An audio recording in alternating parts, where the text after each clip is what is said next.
এখানে তো ভালো হয় না, আর ডাক্তার দিলে 800 টাকা ভিজিট, মানে যেখানে বসবে সেখান থেকে দেবে।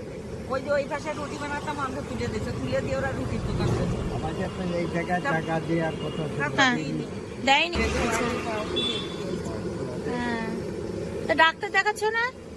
এখানে তো ভালো হয় না, আর ডাক্তার দিলে 800 টাকা ভিজিট, তারপরে ওষুধ। তো তোমরা তো রোডের দিকে বসতে পারো, ওই তো সামনে তো রোড। মানে যেখানে বসবে সেখান থেকে দেবে।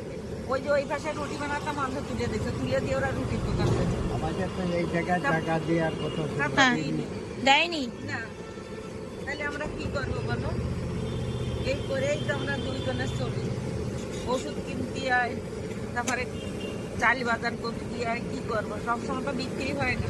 কালকে দিলাম 3 কিলো আটা বানাই, আচ্ছা, কালকে দিলাম, এই যে আজকে এইটা বানাই, লকডাউনের আগে ভালো হতো তখন তো রাহেনি পয়সা না, তাহলে তো এখানে একটু পরিমাণ কি করবো, তো করার নেই।